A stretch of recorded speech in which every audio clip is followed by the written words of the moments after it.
Welcome back, everyone. If you are watching us from home right now, I want you to just look around you for a moment. And if you're not at home, think about your house. You ever thought to yourself, boy, it'd be great if I had more room in here? Or what if that wall wasn't there? Or what if I could just rearrange this floor plan a little? Well, there's a local trusted company that's been doing this for a long, long time that specializes in just that sort of thing. They've been doing it for over 7 decades now. Jake Spurgeon is a designer with Mosby Building Arts, and he is here this morning to talk about the remodeling of the first floor of your home. It's been a little on my radar lately. I would say so. For a number of reasons. So when a client comes into the office and says, we're thinking about this, why? What is their motivation? What are they hoping to accomplish usually? Typically a couple different reasons. They may have an older home that might have been built in 1950s or that mid-century that has that very choppy, broken up layout. Right. They have that formal living room, that formal dining room that only gets used once or twice a year or never, and they just want that open concept, that open floor plan. That's what people tend to gravitate more toward now, it seems, is they want a nice open space and high ceilings.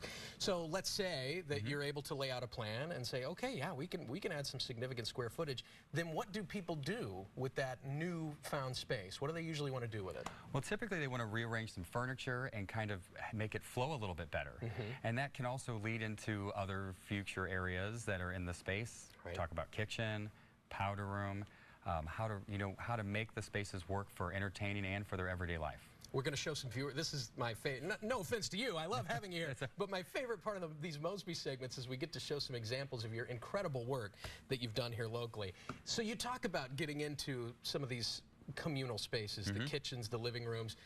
No one, I would think, is going to embark on a project like this and say, you know what, leave the kitchen cabinets as they are, or leave the old countertops as they are. Inherently, you're going to do some updating as a part of this project, right? Yeah, typically it is going to either get into a full kitchen remodel with rearranging things, or if investment level does not allow, we will do some cosmetic updates to the existing kitchen.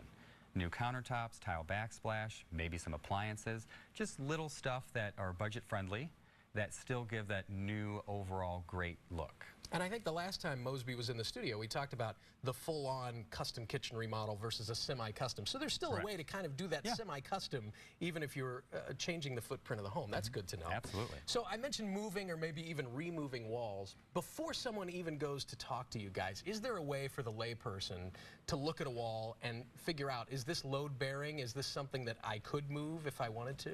Yeah, there are some telltale signs. Typically, any wall that is going to be next to a staircase, that is a solid wall, is going to be a load-bearing wall that is parallel with it. Okay, good to know. So it runs in the same direction as the staircase. Correct. Okay. That's a telltale sign. Another way is if you have an unfinished basement, you can go downstairs and you take a look at the direction of your floor joist.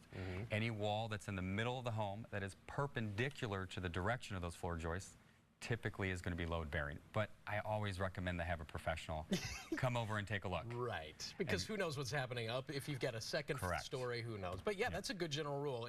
If you look at the joists in the basement and the wall runs parallel to it, maybe it could be moved. If it runs perpendicular to it, that could be a problem. I have to think that permits and certifications and city and county regulations can sometimes be a real headache with this kind of thing. You guys handle all of that too? Every day.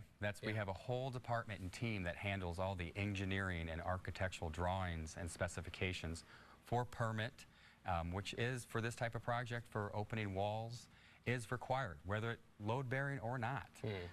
The general rule in St. Louis County and St. Louis City is if you open more than 2 square feet of drywall, you need a permit. Is that right? That's correct.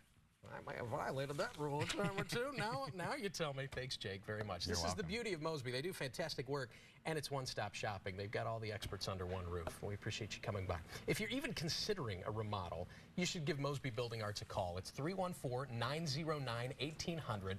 Their website is callmosby.com. Kent? Thank you, gentlemen. Still ahead on the Thursday edition of Great Day St. Louis. If you're looking for